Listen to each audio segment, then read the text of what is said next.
Hi friends, మీరు ఇక్కడ చూడొచ్చు. మేము మొట్టమొదటిసారి అయితే తిరుమల ఘాట్ రోడ్ అంటే కొండపైకి అయితే ఎక్కుతున్నాం అనమాట. ఘాట్ రోడ్ నుండి ఇక్కడ చూడొచ్చు, చాలా బాగుంటుంది, ప్రశాంతంగా అయితే ఉంటుంది. ఎవరైతే ఫస్ట్ టైం అయితే ఎవరైతే తిరుమల వెళ్ళేవారు ఎవరైతే ఉంటారో వారికి అయితే మంచి ఎక్స్పీరియన్స్ అనమాట. చూడొచ్చు, ముంగట ఒక వెహికల్ అయితే పోతుందన్నమాట, జీపులు అయితే. ఇక్కడ మనకు చాలా వెహికల్స్ అయితే ఉంటాయన్నమాట పోవడానికి. మనకు బస్సు అయితే చాలా ఉంటాయి. బస్సులు అయితే తిరుపతి నుంచి తిరుమలకు బస్సులు అయితే చాలా ఉంటాయి అన్నమాట. పెద్దవాళ్ళకైతే ఒక టికెట్ 50 రూపాయలు, అదేవిధంగా చిన్న వాళ్ళకైతే పెద్దవాళ్ళకైతే 90 రూపాయలు అనమాట. పెద్దవాళ్ళకైతే 90 రూపాయలు, చిన్నపిల్లలు ఎవరైతే ఉంటారో వారికి హాఫ్ టికెట్ 50 రూపాయలకి తీసుకుంటారు. బాగుంటుందన్నమాట.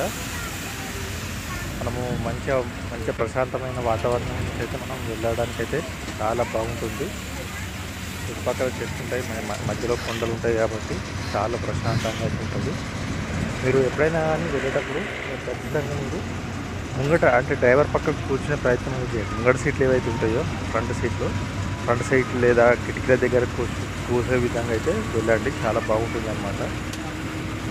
నేనైతే ఇక్కడ డ్రైవర్ పక్కకి అయితే ఫస్ట్ సీట్ అయితే కూర్చున్నాను, చాలా బాగుంది. ఇక్కడ మొత్తం మాడిఫికేషన్ అయితే చేసుకోండి.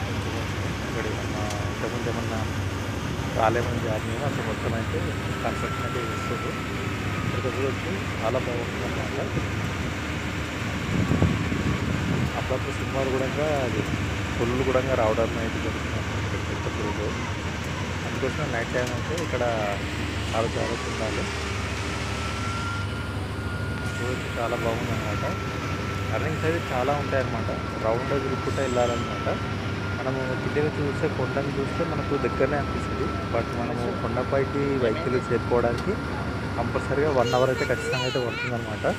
ఆ టర్నింగ్స్ దగ్గరనే కొద్దిగా అంటే వెహికల్స్ అనేవి స్లోగా వెళ్తాయి. అదేవిధంగా టర్నింగ్స్ ఎక్కువ ఉంటాయి కాబట్టి స్లోగా వెళ్తుందన్నమాట బండి. స్లోగా వెళ్తుంది. ఇంకా చూడొచ్చు, కొండలకి చూడొచ్చు, చాలా బాగుంటుంది అనమాట.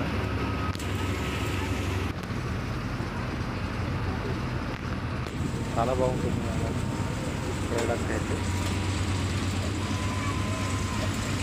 అయితే కొంతమంది చిన్నపిల్లలు ఎవరైతే ఉంటారో వారిని అయితే మీరు చాలా జాగ్రత్తగా గట్టిగా పట్టుకోండి. ఎందుకంటే బస్సు అటు ఇటు అవుతుంది కాబట్టి కొద్దిగా మీరు పట్టుకోవాలన్నమాట. ఇంకో విషయం ఏంటంటే మీరు గమనించాల్సింది ఏంటంటే ఎవరైతే ముసలి వాళ్ళు అంటే పెద్ద ఏజ్ వాళ్ళు ఎవరైతే ఉంటారో వాళ్ళు కూడా చాలా జాగ్రత్త ఉండాలన్నమాట. ఎందుకంటే బస్సు అటు ఇటు అవుతుంది కాబట్టి కొద్దిగా జాగ్రత్తగా ఉండాలి. ఎవరైతే బైక్ పైన కొండపైకి ఎవరైతే వెళ్ళాలనుకుంటున్నారో అలాంటి వారు మాత్రం ఓవర్టేక్ అయితే అస్సలు చేయకండి. ఎందుకంటే ఇక్కడ ఓవర్టేక్ అనేది నిషేధం అనమాట. ఎప్పుడైనా సరే మీరు ఓవర్టేక్ చేసే ప్రయత్నం అయితే ఎప్పుడైనా కూడా చేయకండి, ఎవరైనా సరే. కొద్దిగా లేట్ అయితే అవుతుంది, టర్నింగ్స్ ఎక్కువ ఉంటాయి అనమాట. కొద్దిగా రిస్క్ ఉంటుంది. అందుకోసం చెప్తున్నాను, ఎప్పుడైనా సరే మీరు ఓవర్టేక్ చేసే ప్రయత్నం అయితే చేయకండి. అసలు చూడవచ్చు, ఏ వెహికల్స్ అయినా స్లోగానే వెళ్తున్నాయి, మరీ ఓవర్ స్పీడ్ అయితే వెళ్తలేవు అనమాట. మన ప్రకృతి కూడా చూడొచ్చు ఎంత బాగుంటుందో.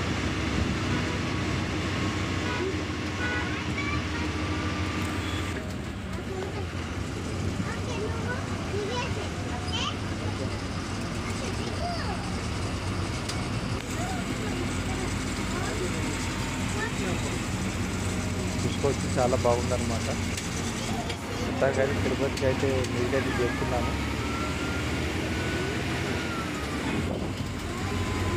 తిరుపతికి అయితే చేస్తున్నాం అనమాట. పైకి అయితే వచ్చేసాము. ఇక్కడ స్వాగతం తోరణం అయితే ఒకటి కనిపిస్తుంది అనమాట.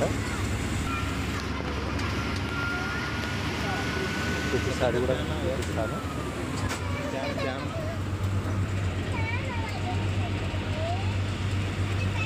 చూడొచ్చు, మనం పైకి రాగానే మనకైతే దేవుళ్ళ పాటలు అయితే మంచిగా అనిపిస్తాయి అనమాట. మరీ ఓవర్ సౌండ్ పెట్టకుండా మరీ నిదానంగా మంచిగా ఉంటుంది అనమాట. పాటలు వినడానికి అనుకూలంగా ఉంటుంది అనమాట. మరీ ఓవర్ సౌండ్ పెట్టకుండా